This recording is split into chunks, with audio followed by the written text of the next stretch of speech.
La nave masiva flotaba a la deriva en la fría oscuridad del espacio, su casco de metal desgarrado y sangrando luz por cientos de grietas. La nave era más larga que 20 campos de fútbol y más ancha que 10, pero se movía como un animal herido que cojeaba de vuelta a casa. Saltaban chispas de paneles rotos a lo largo de sus costados, y secciones enteras se habían quedado a oscuras. Lo que una vez fue una orgullosa nave de guerra del Imperio Val, ahora apenas se mantenía de una pieza. Dentro de la nave, las alarmas sonaban por todo el puente. Luces rojas parpadeaban mientras los miembros de la tripulación corrían entre las estaciones de control, sus largos dedos danzando sobre paneles que echaban chispas y humo. Los Val se parecían mucho a los humanos, pero su piel tenía un color gris azulado y sus ojos eran más grandes y oscuros. Vestían sencillos uniformes grises que habían visto días mejores. El comandante Zefar estaba de pie en el centro del puente, con las manos aferradas a la barandilla mientras la nave volvía a temblar. Un trozo de metal cayó del techo y se estrelló cerca de sus pies.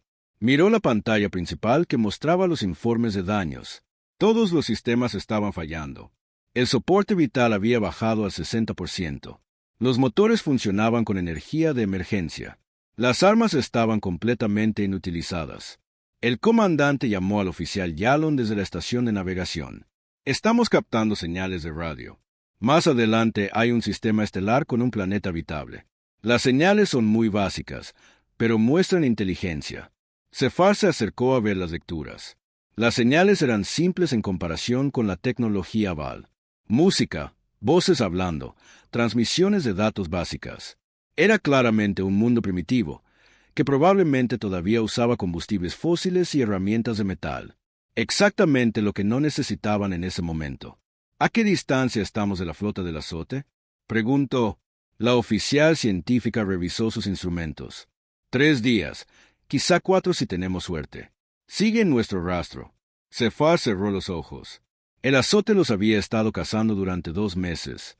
Esa inteligencia mecánica ya había destruido 12 colonias Val y se estaba abriendo paso a través de su imperio como un virus. Cada vez que intentaban resistir, el azote se adaptaba y ganaba. Cada vez que intentaban huir, las máquinas lo seguían. Su nave, el Kate Morin, había sido parte de una flota de batalla de 30 naves. Ahora era la única que quedaba. Habían estado huyendo sin destino, solo tratando de mantenerse con vida el tiempo suficiente para advertir a otros mundos. Pero la nave se estaba muriendo a su alrededor. ¿Qué tipo de tecnología tienen estos primitivos?, preguntó Zefar. Yalon estudió las señales con más atención. Radio básica, algunas transmisiones por satélite. Parecen tener cohetes simples, pero nada que pueda alcanzar otras estrellas. Probablemente todavía queman combustibles químicos. Otro oficial habló desde la estación de ingeniería. Comandante, necesitamos reparaciones urgentemente. El casco se está agrietando por 7 sitios más. Si no nos detenemos pronto, la nave se hará pedazos.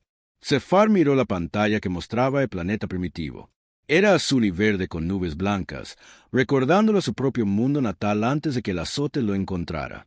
Esa gente no tenía idea de lo que venía detrás de su nave. Vivían sus vidas sencillas en su único mundo, probablemente librando pequeñas guerras por trozos de tierra, mientras la verdadera amenaza se movía entre las estrellas. Pero quizá eso era exactamente lo que necesitaban. ¿Podrían estos primitivos ayudar con reparaciones básicas?, le preguntó al oficial de ingeniería. El ingeniero pareció sorprendido. Señor, son una civilización precurvatura. Probablemente ni siquiera entiendan los principios básicos de nuestra tecnología. No les estoy pidiendo que reconstruyan nuestros motores cuánticos, dijo Zefar. Estoy preguntando si podrían parchar agujeros en metal y reemplazar conductos rotos. Trabajo básico que cualquier especie con metales y energía podría manejar. El ingeniero lo pensó. Bueno, sí, señor. Las brechas del casco solo necesitan placas de metal soldadas. Los conductos de energía son solo cableado avanzado. Si tienen herramientas básicas y pueden seguir instrucciones sencillas, entonces no tenemos elección, decidió Zefar. Pongan rumbo al mundo primitivo. Envíen una transmisión en sus frecuencias de radio. Pediremos ayuda. El oficial Yalon pareció preocupado. Señor, contactar a una especie precurvatura viola unos 12 tratados diferentes. Los que hicieron los tratados están muertos, dijo Zefar en voz baja. Sus mundos son cenizas. La única ley ahora es la supervivencia. El oficial de comunicaciones activó los sistemas de traducción y comenzó a transmitir hacia la Tierra. El mensaje era simple. Eran viajeros de otro mundo. Su nave estaba dañada. Necesitaban ayuda con reparaciones básicas. Podían ofrecer tecnología y conocimiento a cambio. En la Tierra, los radiotelescopios y las estaciones de satélite de todo el mundo cobraron vida de repente con emoción. El mensaje se estaba recibiendo en docenas de idiomas al mismo tiempo. Científicos y funcionarios gubernamentales fueron sacados de sus camas. Se iniciaron reuniones de emergencia en todas las capitales importantes. La doctora Sarah Chun estaba en su laboratorio de California cuando sonó su teléfono. Estaba trabajando hasta tarde en el diseño de una nueva aleación cuando su asistente irrumpió por la puerta. Doctora Chun, tiene que ver esto ahora mismo. Acabamos de recibir una transmisión del espacio. No de uno de nuestros satélites, de otra cosa. Sarah siguió a su asistente a la sala de comunicaciones, donde una multitud ya se había reunido alrededor del equipo de radio. La voz que salía de los altavoces era tranquila y clara, hablando un inglés perfecto con un ligero acento que no pudo identificar. Somos la tripulación de la nave Kephren. Venimos de un sistema estelar a muchos años luz de su mundo. Nuestra nave ha sido dañada y solicitamos ayuda con reparaciones básicas. No deseamos dañar a su gente ni interferir en su sociedad. Solo necesitamos trabajos sencillos de metalurgia y reparaciones eléctricas que su gente seguramente puede proporcionar. Sarah sintió que su corazón se aceleraba. Primer contacto. Esto estaba sucediendo de verdad. Agarró un micrófono y habló. Aquí la doctora Sarah Chun del Instituto de Tecnología de California. ¿Pueden darnos más detalles sobre el tipo de reparaciones que necesitan? Hubo una pausa. Luego, la voz alienígena respondió. Doctora Chun, necesitamos placas para el casco para cubrir las secciones dañadas de nuestra nave. Necesitamos conductos de energía de repuesto. Necesitamos trabajos básicos de soldadura y electricidad. Nada complejo. Su gente debería ser capaz de manejar tales tareas fácilmente. La forma en que el alienígena lo dijo hizo que Sarah frunciera el ceño. Había algo en el tono, como un adulto pidiéndole a un niño que ayude con algo simple, pero apartó ese pensamiento. Esos seres habían viajado entre las estrellas. Por supuesto, su tecnología estaba más allá de la comprensión humana. ¿Cuánto tiempo tienen? Preguntó. Otra pausa. 3 días, quizás 4. Hay otros siguiéndonos que pretenden dañar cualquier mundo que encuentren. Debemos completar las reparaciones y partir antes de que lleguen. Sarah sintió un escalofrío recorrer su espalda. Otros venían y pretendían hacer daño.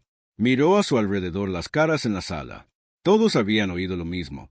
La Tierra estaba a punto de involucrarse en algo mucho más grande que un primer contacto. Les ayudaremos, dijo al micrófono. ¿Dónde quieren aterrizar? Permaneceremos en órbita. Podemos usar naves pequeñas para transportar materiales y trabajadores a nuestra nave. Gracias, doctora Chun. Su mundo puede que acabe de salvar más vidas de las que imaginan. Cuando la transmisión terminó, Sarah se dio cuenta de que todo acababa de cambiar. La humanidad ya no estaba sola en el universo, pero tampoco estaban ya a salvo. Algo venía detrás de estos alienígenas. Algo lo suficientemente peligroso como para llevar a seres avanzados a buscar ayuda en un mundo primitivo. Miró por la ventana a las estrellas y se preguntó qué traerían los próximos días. Pasara lo que pasara, la Tierra nunca volvería a ser la misma. La pregunta era si la humanidad sobreviviría lo suficiente para ver lo que venía después. El primer transbordador llegó a la Estación Espacial Internacional 12 horas después del contacto inicial. No se parecía a nada que los humanos hubieran visto jamás. La nave era lisa y plateada, con forma de lágrima, y se movía por el espacio sin motores ni escapes visibles. Cuando se acopló a la estación, los 3 astronautas a bordo solo pudieron mirar con asombro. El comandante Hake Morrison llevaba 6 meses en el espacio, pero nada lo había preparado para este momento. La esclusa de aire se abrió con un suave siseo y 3 figuras entraron.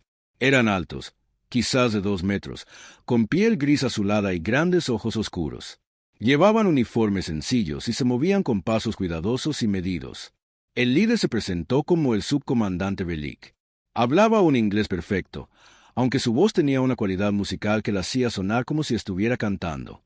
Gracias por permitirnos subir a su estación, dijo Velik con una leve inclinación. Sabemos que esto debe ser abrumador para su gente. Intentaremos que ese proceso sea lo más simple posible. Jake asintió, todavía tratando de procesar lo que estaba sucediendo. ¿Qué necesitan exactamente de nosotros? Velik sacó un pequeño dispositivo que proyectaba imágenes en el aire entre ellos. El holograma mostraba la masiva nave alienígena orbitando en el lado oculto de la Luna. Incluso desde esa distancia, Jake podía ver el daño.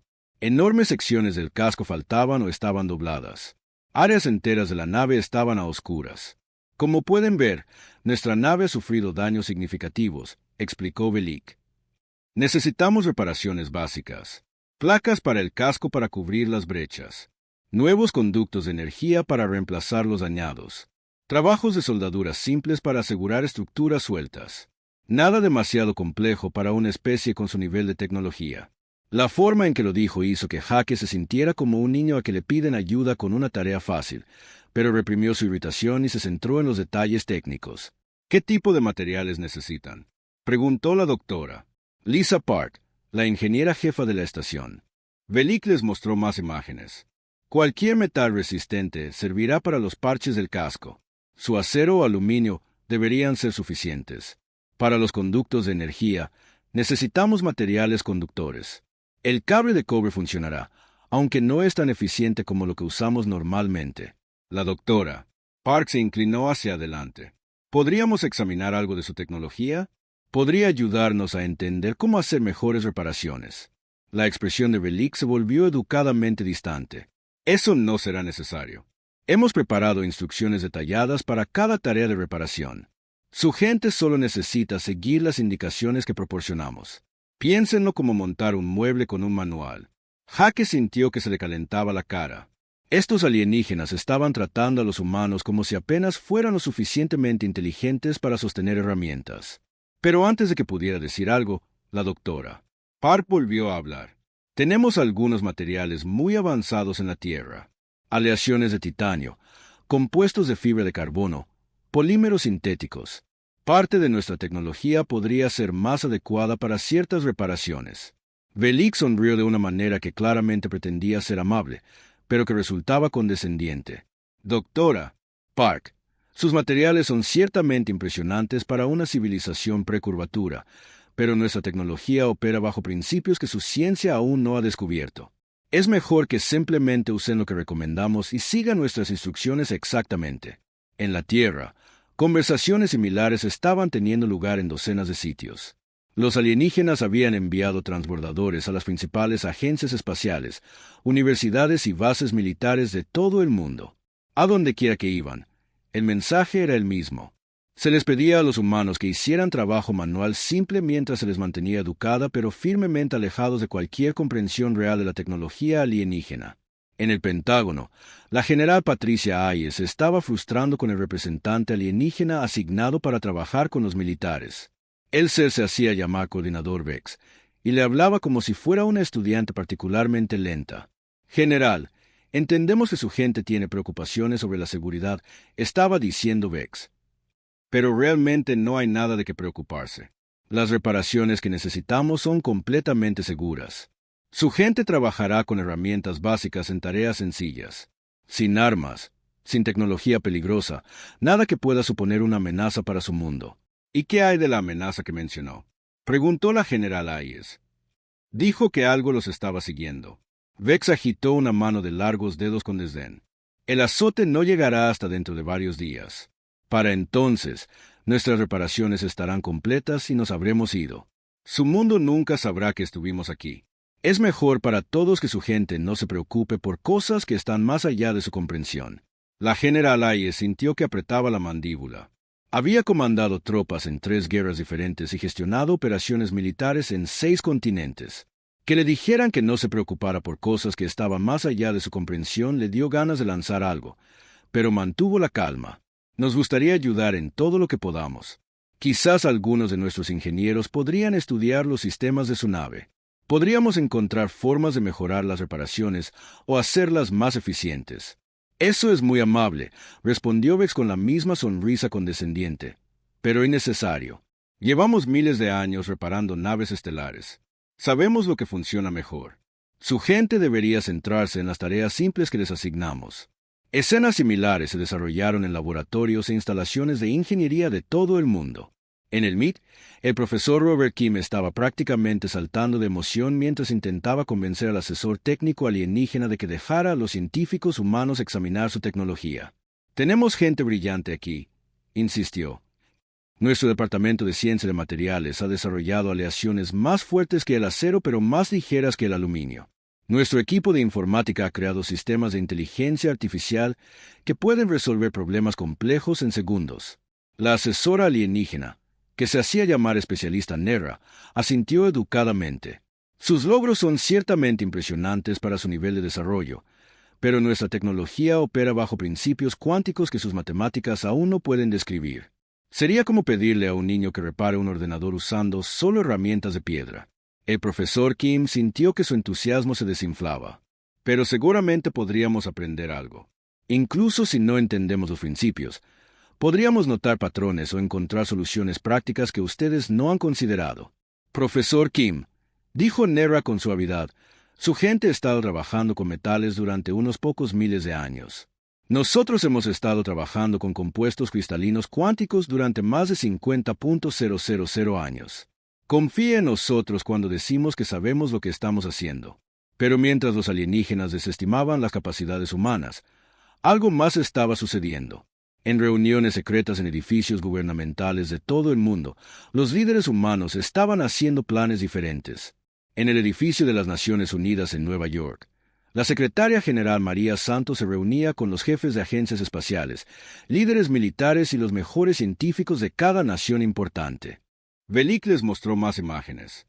Cualquier metal resistente servirá para los parches del casco. Su acero o aluminio deberían ser suficientes. Para los conductos de energía, necesitamos materiales conductores.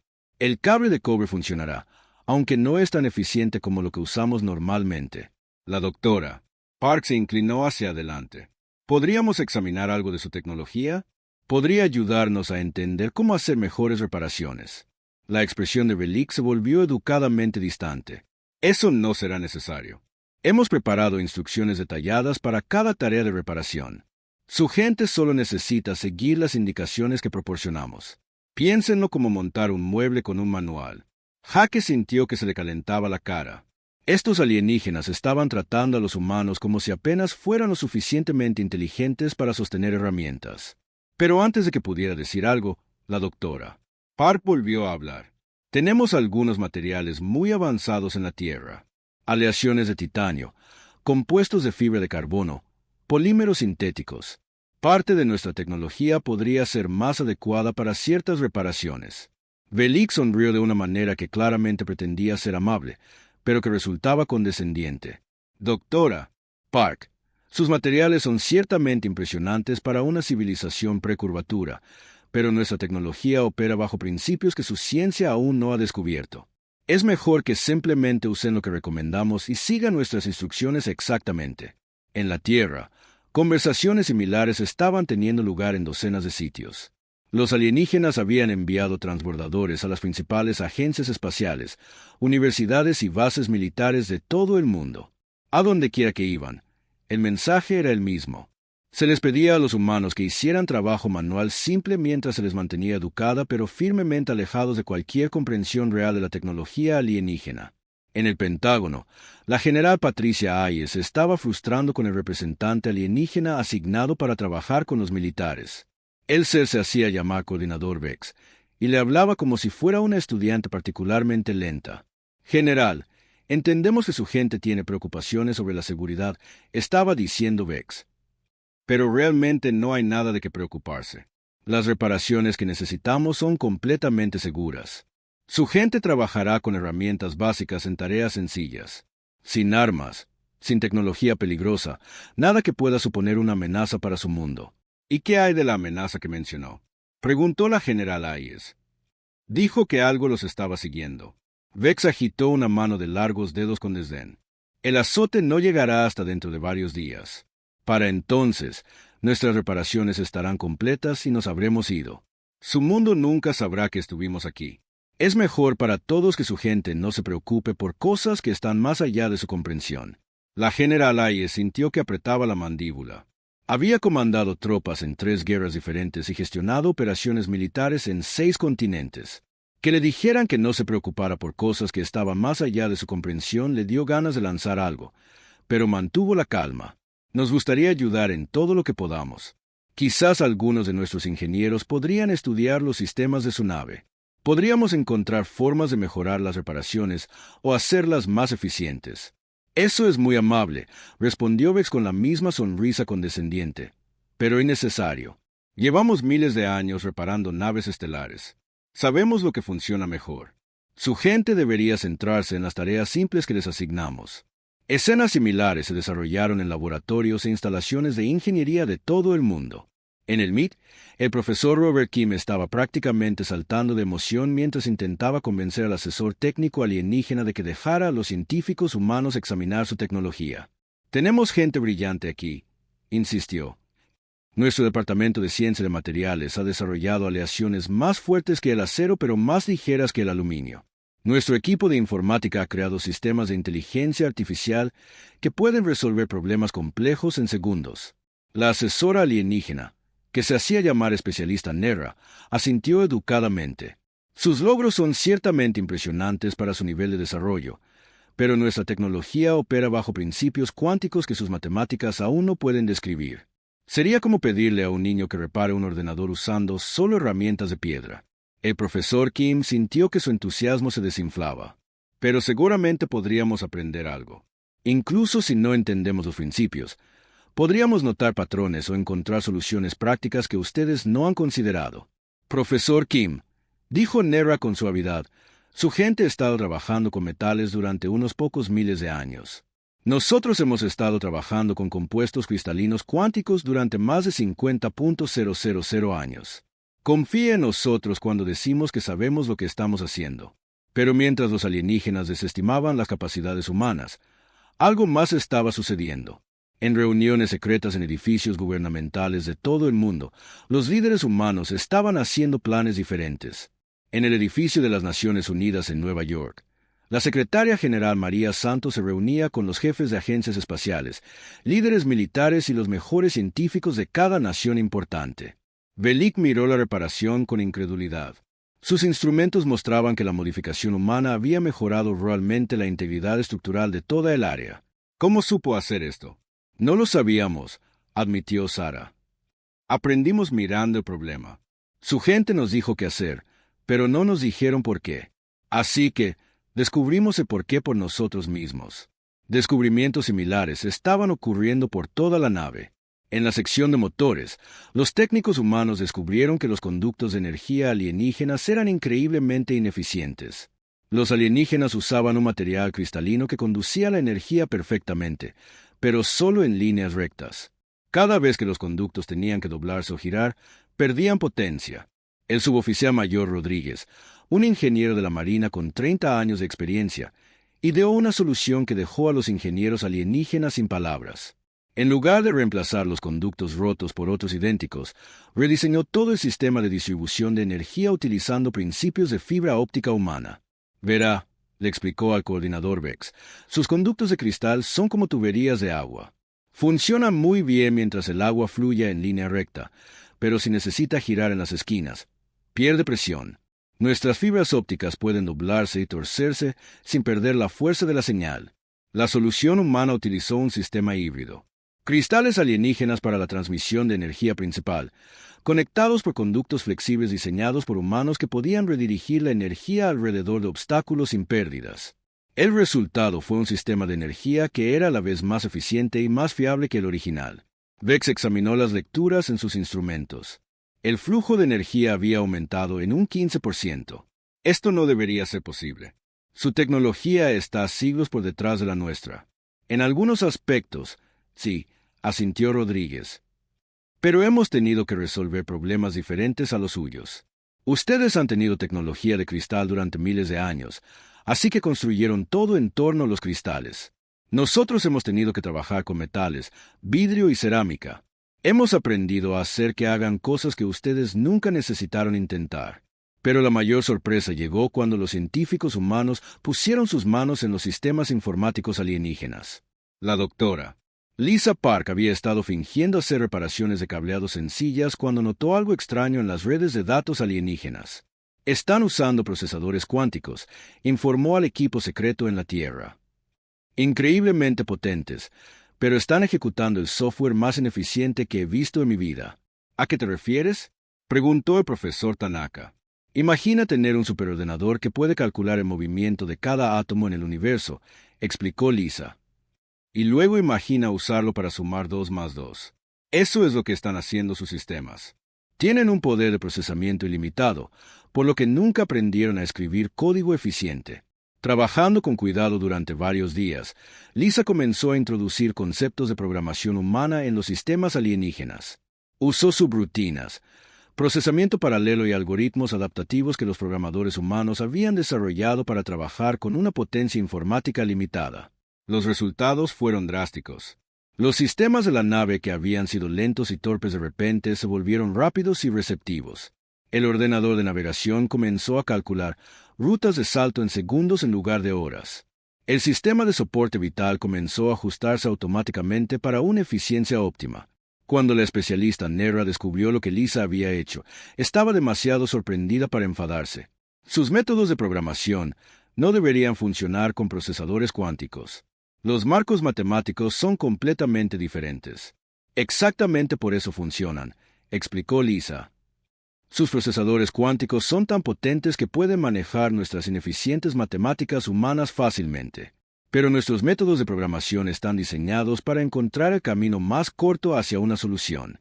Cuando combinas el poder cuántico con la eficiencia humana, obtienes algo que ninguno de nosotros podría lograr por separado. Al final del tercer día, se corría la voz entre la tripulación alienígena de que las reparaciones humanas no solo estaban solucionando problemas, estaban haciendo mejoras. Sistemas que habían estado apenas funcionales durante meses ahora funcionaban mejor que cuando la nave era nueva. El comandante Zefar convocó una reunión con su Estado Mayor. Informe, ordenó. Señor, comenzó el subcomandante Belik, estos humanos han completado todas las reparaciones que solicitamos, pero también han realizado modificaciones que no pedimos. La nave ahora opera al 112% de la eficiencia de diseño. Eso es imposible. Yo también lo pensé, señor, pero los instrumentos no mienten. La integridad del casco ha aumentado un 20%. La eficiencia energética ha subido un 15%. El tiempo de respuesta de los ordenadores ha mejorado en un 300%. Zefar miró a sus oficiales. ¿Cómo lograron unos primitivos lo que nuestros mejores ingenieros no pudieron? Creo, señor, dijo el especialista Nera en voz baja, que cometimos un error en nuestras suposiciones. Estos humanos no son primitivos. Son una especie joven, pero piensan de manera diferente a nosotros. Ven problemas que no notamos y soluciones que nunca consideraríamos. ¿Está diciendo que son más avanzados que nosotros? No, señor, pero son más creativos. Hemos pasado 50.000 años perfeccionando nuestra tecnología. Ellos han pasado 5.000 años sobreviviendo con tecnología imperfecta. Han aprendido a adaptarse e improvisar de maneras que nosotros hemos olvidado. Zefar miró los informes que mostraban el rendimiento mejorado de su nave. Por primera vez desde que huyó de su mundo natal, comenzó a pensar que realmente podrían sobrevivir a la próxima batalla con el azote. Solo esperaba que estos notables humanos también la sobrevivieran. La alarma que despertó al comandante Zefar no se parecía a ninguna que hubiera oído antes. No era el pitido constante de un fallo del sistema, ni el pulso urgente de una advertencia de incendio. Este era el tono profundo y resonante que significaba una sola cosa. Los sensores de largo alcance habían detectado al azote. Corrió al puente del Kate Morin, todavía en pijama. La pantalla principal mostraba una vista del espacio profundo, pero las lecturas de los sensores contaban una historia diferente. Docenas de contactos se movían hacia el sistema solar de la Tierra. Sus firmas de energía no se parecían a nada en la naturaleza. Informe, ordenó Zefar mientras su tripulación corría a sus puestos. Flota del azote detectada en el borde del sistema, anunció el oficial Gilon. 43 naves confirmadas, posiblemente más detrás de ellas. Llegarán a la órbita de la Tierra en 18 horas. Zefar sintió que se le hundía el corazón. 43 naves. La flota del azote más grande que había visto jamás. Su única nave, incluso con las mejoras humanas, no podía esperar luchar contra tantas. Envíen un mensaje a la Tierra inmediatamente, ordenó. Díganles lo que se avecina. Necesitan evacuar su planeta. En la Tierra, el mensaje llegó a todos los gobiernos importantes en cuestión de minutos.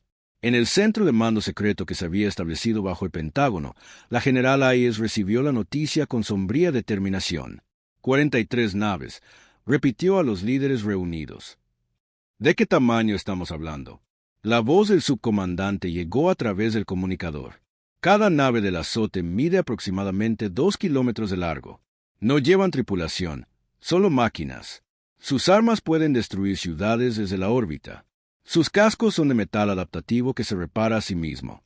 General, su gente debe evacuar inmediatamente. ¿Evacuar a dónde? Preguntó la secretaria general Santos. La Tierra es nuestro único hogar. Lo siento, respondió Bellic. El azote destruirá cualquier mundo que nos haya ayudado. Está en su naturaleza. Ven toda la vida orgánica como una amenaza que debe ser eliminada. La general Hayes miró a su alrededor las caras de los líderes de la Tierra. Vio miedo, pero también algo más. Ira. Estos alienígenas habían traído la muerte a su mundo, pero los humanos nunca habían sido buenos huyendo de una pelea. Subcomandante, dijo al comunicador. ¿Cuáles son las capacidades del azote? ¿Cuáles son sus debilidades? Hubo una pausa antes de que Bellic respondiera. General, con el debido respeto, su gente no puede luchar contra el azote. Han conquistado la mitad de la galaxia.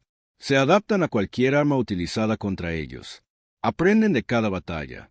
Las mejores fuerzas militares del espacio conocido han caído ante ellos. Eso no es lo que pregunté, dijo Hayes con firmeza. Pregunté por sus debilidades. Otra pausa. Luego la voz de Bellic regresó, más baja ahora. Ellos piensan en patrones, secuencias matemáticas. Predicen las acciones del enemigo basándose en datos históricos. Pero, general, incluso sabiendo esto, nadie ha encontrado nunca una manera de explotarlo. Hayes sonrió sombríamente. Subcomandante, está a punto de descubrir algo sobre los humanos. Somos muy buenos haciendo cosas que nunca se han hecho antes. En cuestión de horas, todas las bases militares de la Tierra se estaban movilizando. Pero esta no era una respuesta militar normal. Instalaciones ocultas que la mayoría de la gente nunca supo que existían estaban abriendo sus puertas. Armas que solo existían sobre el papel se estaban construyendo rápidamente.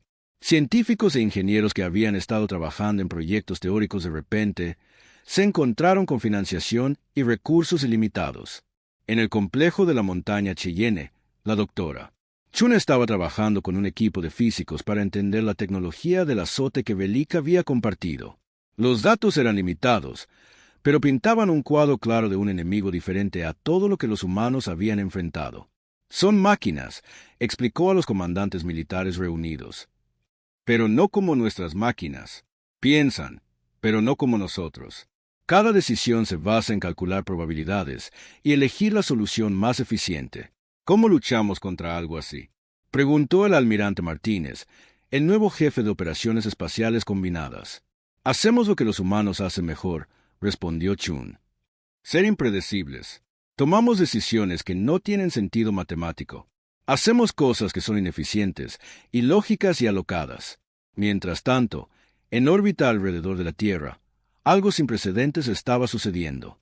La Estación Espacial Internacional se había convertido en el centro de mando de la operación militar más ambiciosa de la historia humana. Transbordadores espaciales, naves de carga y cohetes de emergencia se lanzaban cada hora, transportando equipos y personal a posiciones defensivas en todo el sistema solar. Pero estas no eran posiciones defensivas normales. Los ingenieros humanos habían estado estudiando los datos del azote durante días y habían notado algo que los alienígenas habían pasado por alto. Las naves del azote eran increíblemente poderosas, pero también predecibles. Siempre se acercaban en las mismas formaciones. Siempre apuntaban primero a las amenazas más grandes. Siempre luchaban de la misma manera. Es como jugar al ajedrez contra un ordenador, explicó el capitán Morrison durante una sesión informativa con su escuadrón de cazas. El ordenador es más inteligente que tú, más rápido que tú y más fuerte que tú. Pero si puedes hacer un movimiento que no espera, puedes ganar. El plan que surgió no se parecía a nada en la historia militar. En lugar de construir grandes naves para luchar directamente contra las del azote, los humanos estaban construyendo miles de naves pequeñas. Naves mineras de cinturón de asteroides se estaban convirtiendo en armas cinéticas. Satélites de comunicaciones se estaban equipando con cargas explosivas. Incluso los vertederos de basura en la órbita de la Tierra se estaban convirtiendo en armas. El comandante Zefar observaba los preparativos humanos con creciente asombro. ¿Qué están haciendo?, le preguntó a la general Hayes durante una videoconferencia. Algo que probablemente no funcionará, admitió Hayes. Pero si funciona, va a ser espectacular. General, el azote tiene blindaje adaptativo. Las armas pequeñas no pueden penetrar sus cascos. No estamos tratando de penetrar sus cascos, explicó Hayes. Estamos tratando de confundir a sus ordenadores. El azote espera que los enemigos se comporten lógicamente, que concentren sus fuerzas y ataquen los puntos más fuertes. Pero ¿y si hacemos lo contrario? ¿Y si nos dispersamos y atacamos todo a la vez con armas que no deberían funcionar? A medida que se acercaba el plazo de 18 horas, la Tierra estaba lista. Pero no era el tipo de preparación que el azote había encontrado antes. No había flotas de batalla masivas en formación, ni estaciones espaciales fuertemente armadas, ni posiciones defensivas lógicas. En cambio, había 10.000 naves pequeñas esparcidas por todo el sistema solar. Naves mineras modificadas escondidas en el cinturón de asteroides, naves de carga convertidas a la deriva cerca de las lunas de Júpiter, escuadrones de cazas pintados de negro y ocultos en las sombras de los satélites. Y en la propia Tierra, cada misil nuclear que se había construido para la guerra entre naciones ahora apuntaba al cielo. No para destruir las naves del azote, sino para crear algo completamente diferente. Una nube de escombros y radiación que cegaría sus sensores y los obligaría a luchar a ciegas. La flota del azote emergió del hiperespacio exactamente cuando se predijo. 43 naves negras masivas, cada una con una forma geométrica perfecta cubierta de armas y sensores. Se movieron en una formación perfecta hacia la Tierra, sus ordenadores ya calculando la forma más eficiente de destruir el planeta. Lo que encontraron esperándolos fue el caos. El primer ataque provino de un barrendero de basura convertido que había estado a la deriva en el espacio durante 3 días. Disparó un contenedor de carga lleno de chatarra metálica contra la nave líder del azote. El ataque no causó daños, pero confundió a los ordenadores enemigos. ¿Por qué alguien atacaría un buque de guerra con basura? El segundo ataque provino de una nave minera que lanzó una carga de asteroides en bruto hacia la formación del azote. De nuevo, ningún daño real, pero los ordenadores tuvieron que calcular nuevas evaluaciones de amenaza. Luego vino el tercer ataque, y el cuarto, y el 100º. Desde todas las direcciones, la flota del azote estaba siendo bombardeada con ataques que no tenían sentido militar. Satélites rotos se disparaban como misiles. Basura espacial los golpeaba desde ángulos inesperados. Pequeños cazas aparecían de la nada, disparaban una vez y desaparecían de nuevo. Los ordenadores del azote, diseñados para calcular la respuesta más eficiente a amenazas lógicas, comenzaron a tener problemas. Cada vez que se adaptaban a un tipo de ataque, aparecían 3 nuevos tipos. Cada vez que aprendían un patrón, los humanos cambiaban de táctica. Por primera vez en su existencia, el azote estaba confundido. Y la confusión, como sabe cualquier soldado humano, es el primer paso hacia la derrota. La batalla por la Tierra comenzó exactamente a las 14:32 MT de un martes que sería recordado para siempre.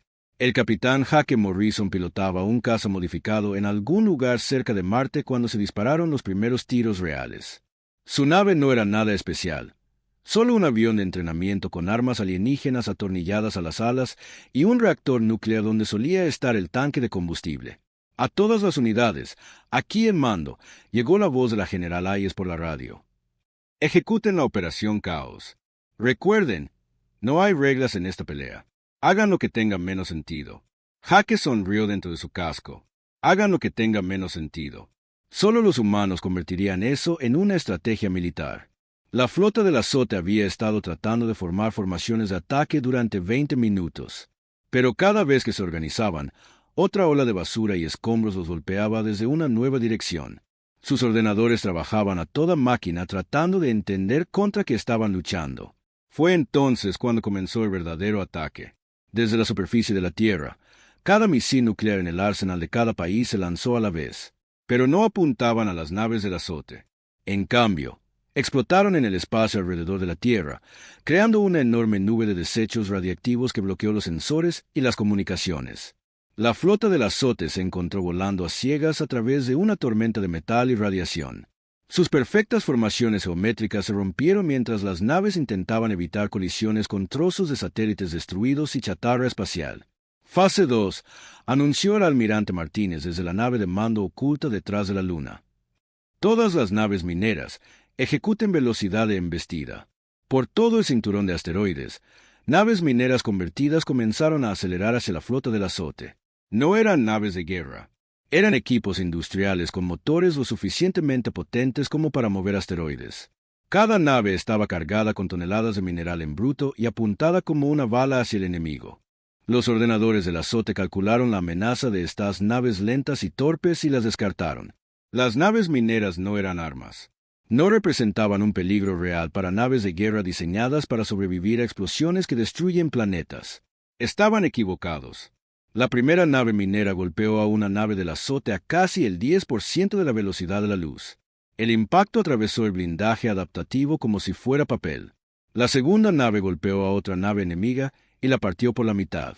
La tercera, cuarta y quinta nave siguieron. Cada una llevaba suficiente energía cinética para arrasar una ciudad. La flota del azote se encontró de repente bajo el ataque de armas que no deberían existir.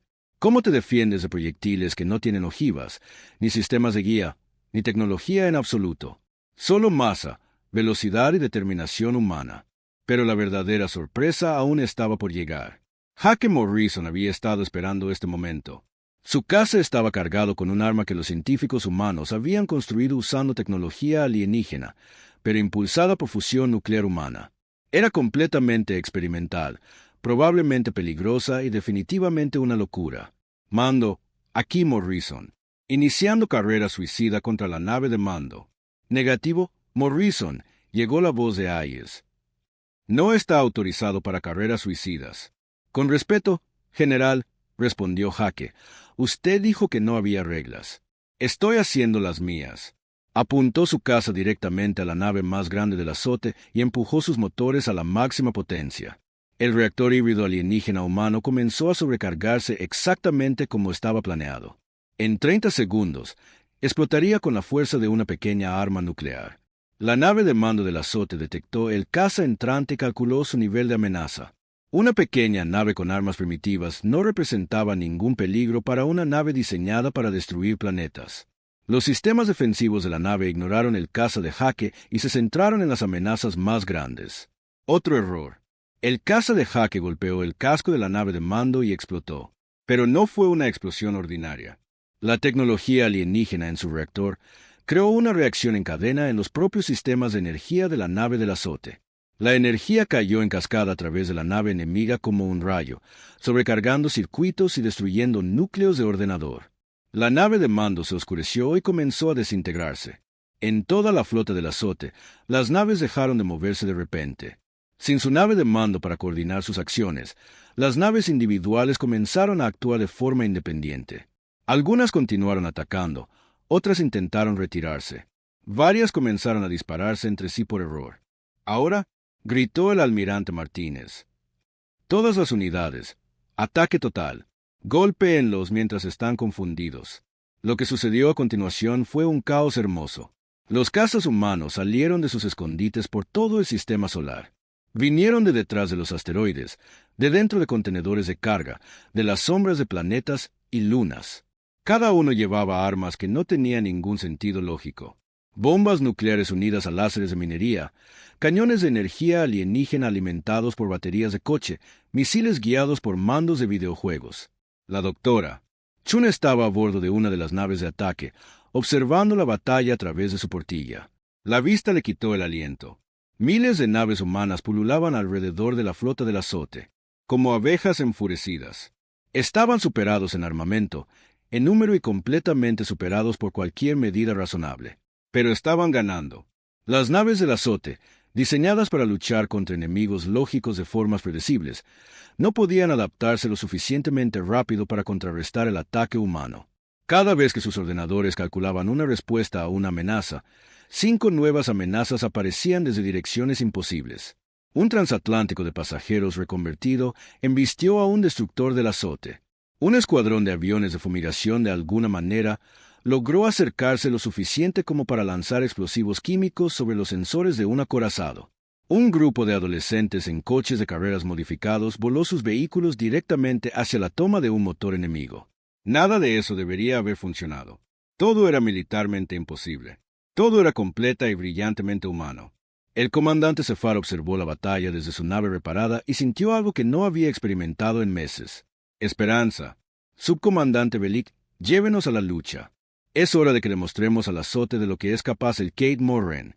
La nave de guerra alienígena, mejorada por la ingeniería humana e impulsada por tecnología híbrida, se lanzó a la batalla. Sus armas, ahora mejoradas con sistemas de puntería humanos, golpeaban con una precisión mortal.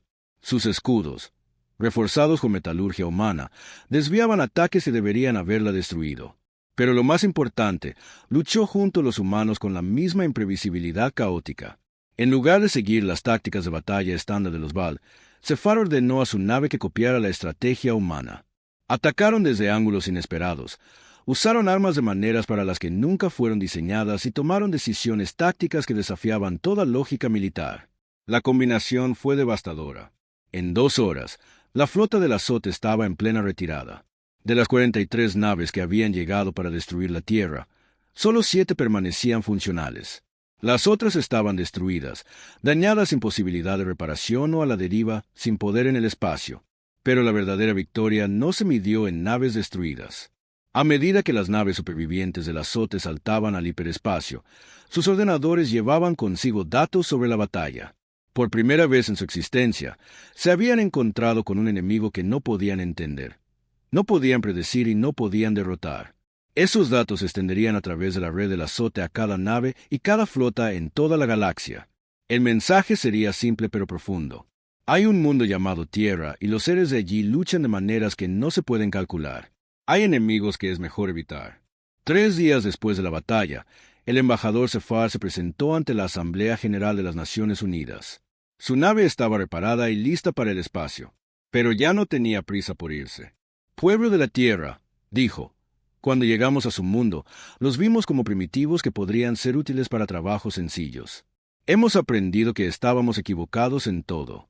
Hizo una pausa, mirando los rostros de los representantes de la humanidad. No son primitivos. Son algo que la galaxia nunca ha visto antes. Son una especie joven con una sabiduría antigua. Resuelven problemas que civilizaciones antiguas ni siquiera pueden reconocer. Luchan batallas que no se pueden ganar y de alguna manera encuentran la forma de ganarlas. La secretaria general Santos dio un paso adelante. ¿Qué pasa ahora, embajador? Zafar sonrió, un gesto que había aprendido de los humanos. Ahora, nos gustaría establecer una embajada en su mundo, no para enseñarles nuestros caminos, sino para aprender los suyos. Y quizás, trabajando juntos, podamos mostrar a la galaxia que la era del azote finalmente está terminando. Fuera del edificio, los niños jugaban en parques bajo un cielo que volvía a ser seguro. No sabían que su mundo acababa de anunciarse a la galaxia como el lugar donde suceden cosas imposibles. No sabían que su especie acababa de demostrar que a veces la mejor manera de mantenerse erguido es negarse a arrodillarse. Pero lo aprenderían. Y algún día, cuando ellos mismos alcanzaran las estrellas, llevarían consigo la lección más grande que su planeta jamás había enseñado. Nunca subestimes el poder hacer lo que no se puede hacer.